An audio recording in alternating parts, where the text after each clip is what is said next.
Hello, the Moscow raid in Moscow. Moscow, Moscow, Moscow raid in Moscow. The secret society, founded by CECL, wrote for the purpose of world domination. The establishment in America of a branch of that group called the Council on Foreign Relations. The role played by financiers representing both of these groups in financing the Russian Revolution. The use of the Red Cross mission in Moscow and as a cover for that maneuver. One of the greatest myths of contemporary history. Contemporary mystery. Contemporary mystery.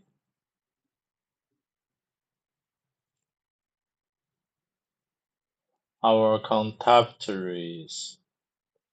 Contep contemporary. Contemporary. Contemporary. Contemporary.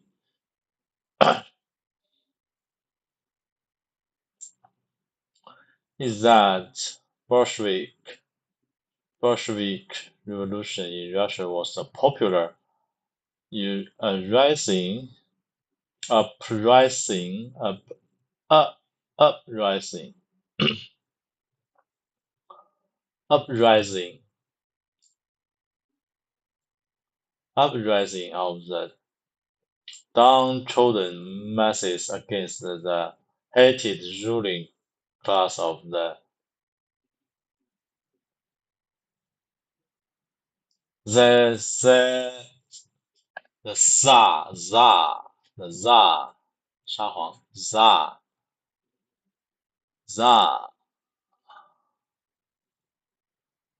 Tsar.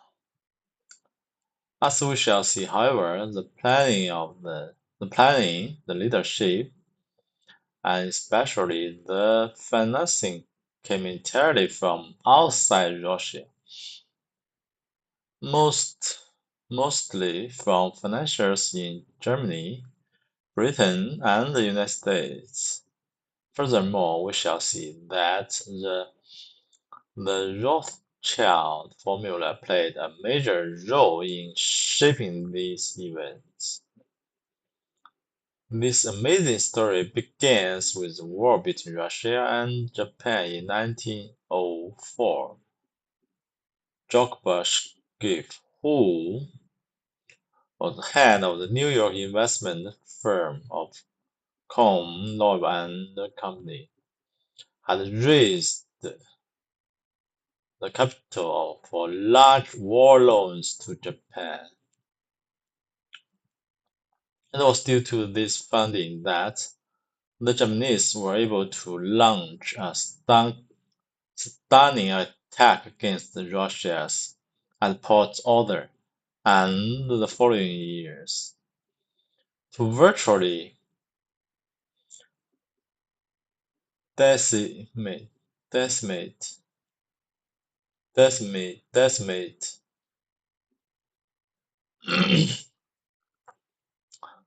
the Russian fleet. In 1905, the Mikado awarded JEKYLL a medal, the second order of the Treasure of Japan, in recognition of his important role in that campaign during the 2 years of hostility. Hostility,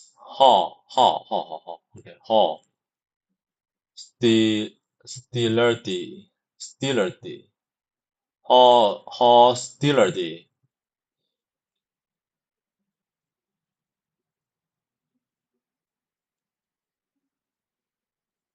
Thousands of Russian soldiers and sailors were taken as prisoners.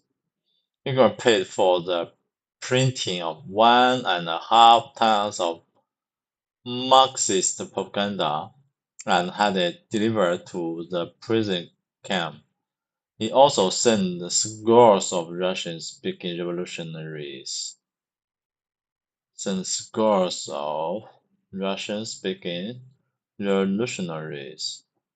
Trained in New York, distributed the pamphlets among the prisoners, and to indoctrinate them into rebelling against their own governments. The war was ended. 50,000 officers and enlisted men returned home to become virtual seeds of treason against the Tsar. They were to play a major role a few years later in creating mutiny mutiny among mutiny among the military during the communist takeover of Russia. Tro- Tro- Trotsky was Schiff's agent.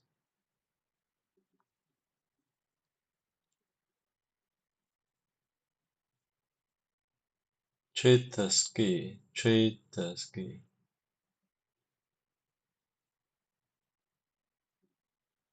One of the best-known Russian revolutionaries at that time was Lenin Trotsky. In January of Lenin was expelled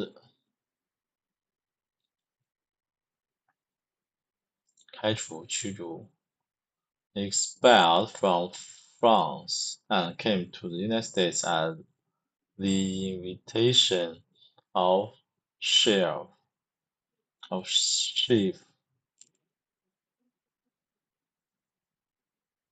His travel expenses aboard the Montserrat was paid by his host. He remained for several months while writing for a Russian socialist paper, the Novy Mir, and giving revolutionary speeches at mass meetings in New York City. According to Lenin himself, on many occasions, a chauffeur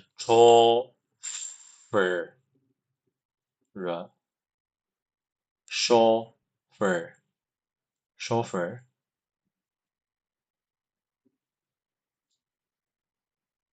a chauffeur limousine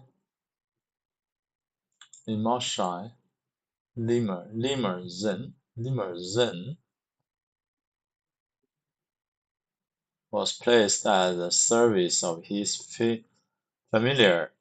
family by a wealthy friend identified as Dr. M. In his book, My Life, Lenin wrote, the doctor's wife took my wife and the boys out driving and was very kind to them, but she was a mere mortal, whereas the chauffeur was a magician, a titan, a superman. With the wave of his hand, he made the machine obey his slightest command. To sit beside him was a supreme delight. When they went into a tea room, the boy would anxiously demand of their mother, "Why doesn't the chauffeur come in?"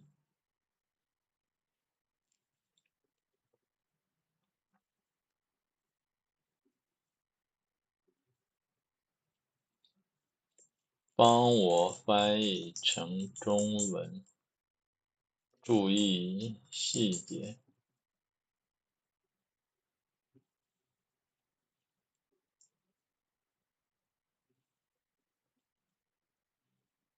医生的妻子带着我的妻子好像对他非常，但他只是一个普通人，司机却像一个魔法师超人。他一挥手，机器就听着他轻微的指令。坐在他旁边是至高的享受。当人们都同志还是这等等，为什么司机不见了？His slightest command to sit beside him was the supreme delight.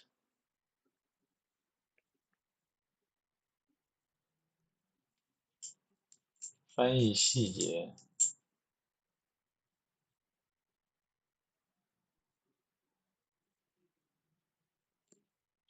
This was a mere mortal. 在英文中带有对比意味，这是强调它的平凡。Whereas the chauffeur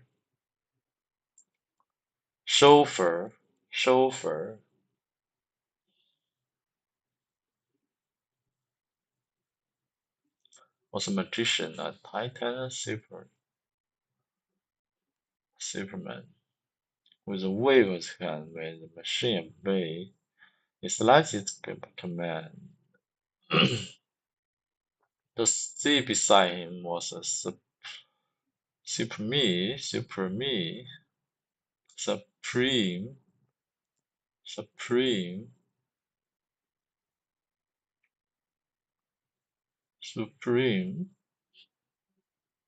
delight. When they went into a tea room, the boys would anxiously demand of their mother. Anxiously demand.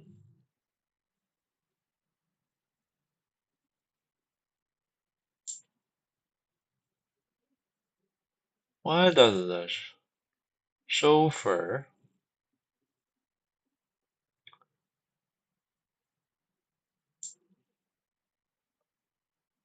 come in? It must have been a curious sight to see the family of the great socialist radical defender of the working class,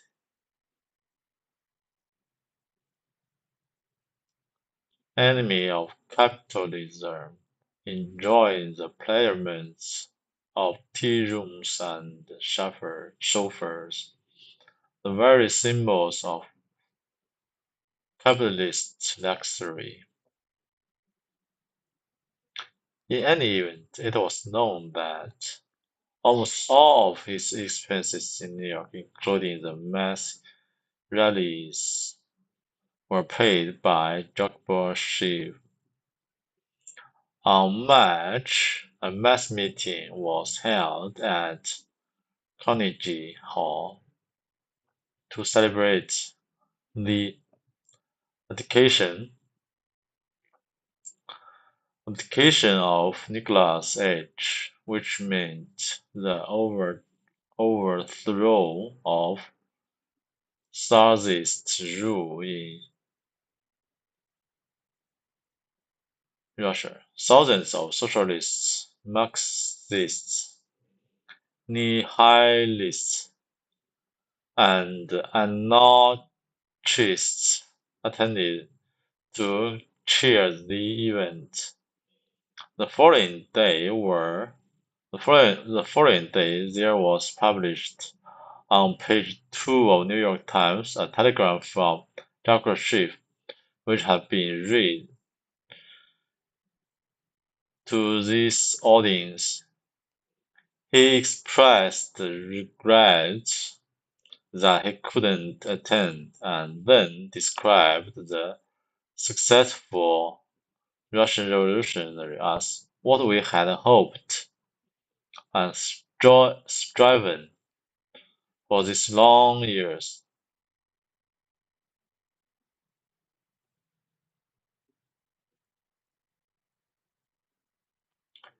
In February 3, 1949, issue of the New York Journal American Ship's grandson John was quoted by columnist Chuck Knickerbocker as saying that his grandfather had given about 20 million for the triumph of communists in Russia. Triumph, triumph, triumph, triumph. When Lenin returned to Petrograd in May to organize the Bolshevik phase of the Russian Revolution, he carried 10,000 for travel expenses, a generously ample fund. Considering the value of the dollar at that time, the amount is known with certainty because Lenin was arrested by Canadian and British naval personnel when the ship on which he was traveling, the SS Christopher, put in at Halifax. The money in his possession is now a matter of official record because Lenin was unknown enemy of the Tsar and because Germany was then at war with Russia. It was assumed that the 10,000 was German money given to him in New York. The evidence, however, is that this too came from Comlevel and the company. Lenin was not arrested whim, on a whim. It was recognized as a threat to the best interests of England, Canada's mother country in British Commonwealth. Russia was an ally of England in the First World War, which then was raging in Europe, and anything that would weaken Russia, and that certainly included the internal revolution, would be in effect to strengthen German and weaken England. In New York, on the night before his departure, Lenin had given a speech in which he said, "I am going back to Russia to overthrow the provisional government and stop the war with Germany." Lenin therefore represented a real threat to England's war effort. He was arrested as a German agent and taken as a prisoner of war. With this in mind, we can appreciate the great strength of those mysterious forces, both in England and the United States, that intervened on Lenin's behalf. Immediately, telegrams began to come into Halifax from such divergent sources as an obscure attorney in New York City from Canadian deputy postmaster general, and even from a high-ranking British military officer, all inquiring into Lenin's situation and urging his immediate release. The head of the British Secret Service in America at the time was Sir William Weissman, who, as fate would have it, occupy the apartment directly above the apartment of Edward Mandell House. James, who had become fast friends with him, House advised Weizmann that President Wilson wished to have Dennis released. Weizmann advised his government and the British Admiralty issued orders on April 20th that Lenin was to be sent on his war. It was a fateful decision that would affect not only the outcome of war, but the future of the entire world. Chef was not alone. It would be a mistake to conclude that Chef acted alone with his in his drama. Lenin could not have gone even as far as Halifax without having been granted an American passport, and this was accomplished by the personal intervention of President Wilson. Professor Anthony Stern says President Woodrow Wilson was the fairy godmother who forwarded the revolution and at the same time careful State Department bureaucrats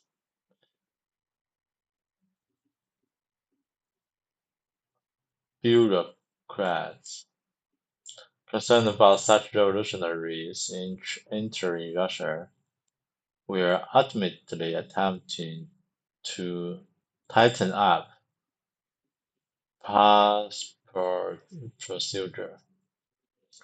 What emerges from this sampling of events is a clear pattern of strong support for Bolshevism coming from the highest financial and political power centers in the United States, from men who supposedly were capitalists and who, according to conversion wisdom, should have been conventional.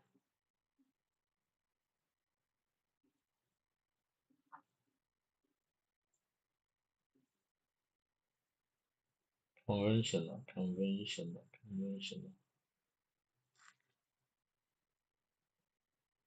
should have been the mortal enemies of socialists and communists. Nor was this phenomenon confined to the United States. Lenin, in his book My Life, tells of a British financier who gave him a large loan to be repaid after the overthrow of the Tsar. A scene who witnessed the Bolshevik revolution firsthand has identified both the name of the financiers and the amount of the loan. In private interviews, he said, I have been told that over 21 million rubles were spent by Lord Milner in financing the Russian revolutionary. The financier just mentioned was by no means alone among the British to support the Russian Revolution with large financial donations. Another name specially mentioned by was that of Sir George Buchanan, the British ambassador of Russia at that time. It was one thing for Americans to undermine Tsarist Russia and thus indirectly help Germany in the war, because Americans were not then into it, but for British citizens to do so was tantamount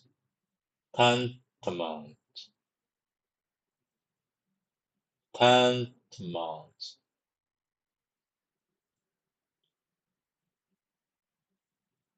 So, to do so was tantamount to treason.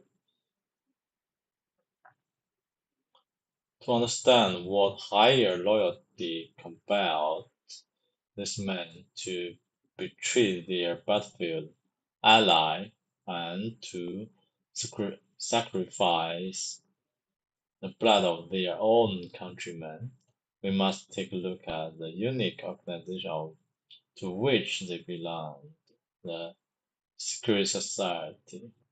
Lord Alfred Milner was a key figure in organizing a secret society which, at the time of these events, was about 16 years old.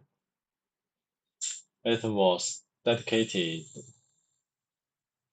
to nothing less than the quiet domination of the world. The conquest of Russia was seen as but the first phase of that plan. Since the organization is still in existence today and continues to make progress toward its goal, it is important to have its history included in this narrative. One of the most authoritative reference works on the history of this group is "Tragedy and Hope" by Dr. Carol Quigley. Dr. Quigley was professor of history at Georgetown University, where President Clinton had been one of his students. He was author of widely used textbook Evolution of Civilization. He was member of the editorial board of the monthly periodical Current History, and he was a frequent lecturer and consultant for such groups as the Industrial College and of the Armed Forces, the Brookings Institution, the Brookings Institution, the U.S. Naval Weapons Laboratory, the Naval College, the Smith-Snowman Institute, and the State Department. But Dr. Quigley was not was no mere academic. He also had been closely associated with many of the families dynasty of the super-rich. He was, by his own boast, an insider with a row view of the world's money power structure. When Doctor wrote his scholarly 1,000-page book of dry history, it was not intended for the masses. It was to be read by the intellectual elite, elite, elite, and to the selected readership. He cautiously exposed one of the best kept secrets of all time. He also made it clear, however, that he was a friendly apologist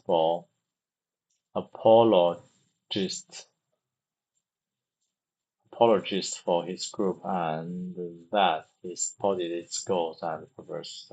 That I know of the operation of this network because I have studied it for 20 years and was permitted for 2 years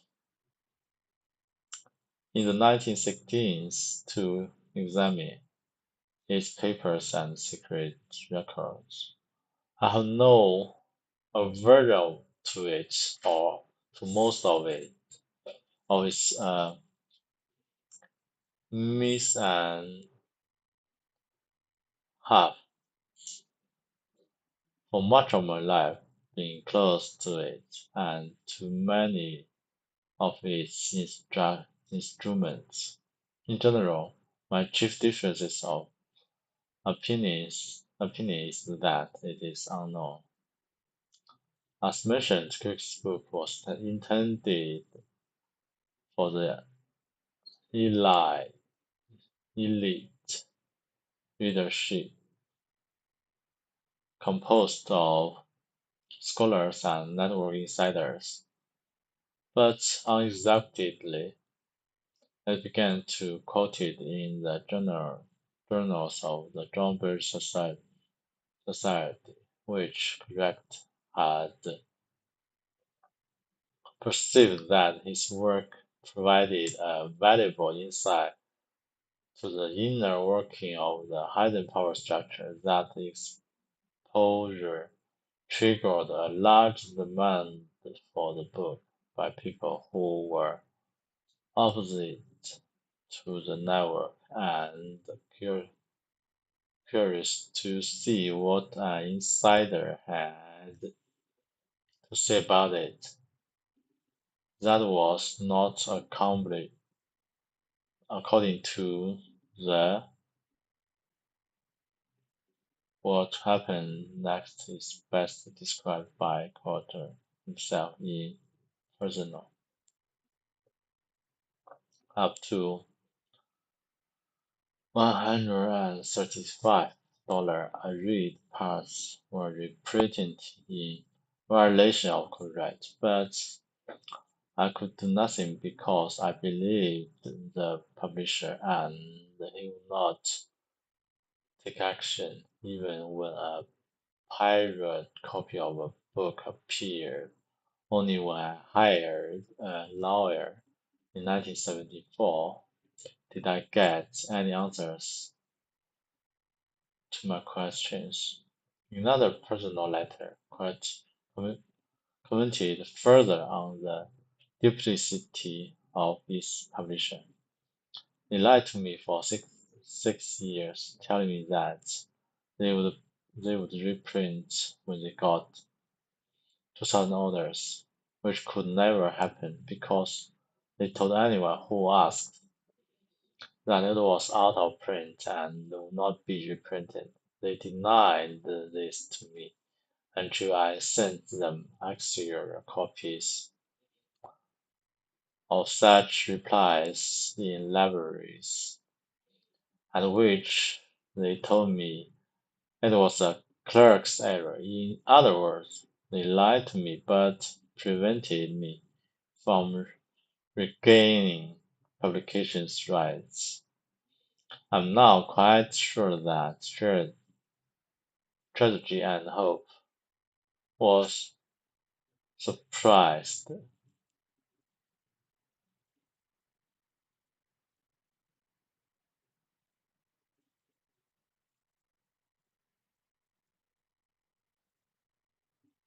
To understand why powerful people would want to suppress this book, note carefully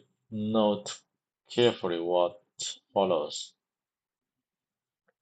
Describe the goal of the Network of World Financiers as nothing less than to create a world system of financial control in private hands, able to dominate the political system of each country and the economy of the world as a whole. This system was to be controlled in a feudalist, feudalist fashion by the central banks of the world, acting in concert by secret agreements arrived at in frequent private meetings and conferences. Each central bank in the hands of men like Montagu Normal of the Bank of England, the Benjamin Strong of the Federal Reserve Bank, Charles Rist of the Bank of France, and Gemma Scott of Richards Bank, sought to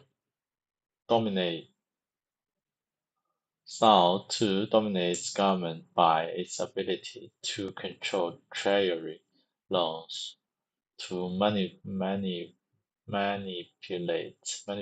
foreign exchanges, to influence the level of economic activities in the country, and to influence cooperative decisions by subsequent economic rewards in the business world.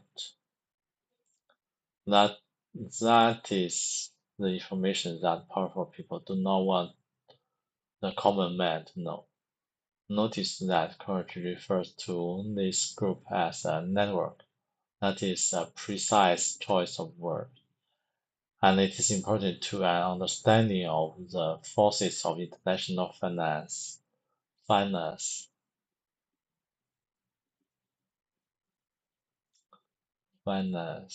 The network to which he refers is not secret society, it is no doubt directed by it, and there are society members in key positions within the network, but you can be sure that there are many in the network who have little or no knowledge of hidden control. To explain how this can be possible, let us turn to the origin and the growth of the secret society itself. Ross and Mariner. Okay, I think that's all for today. Thank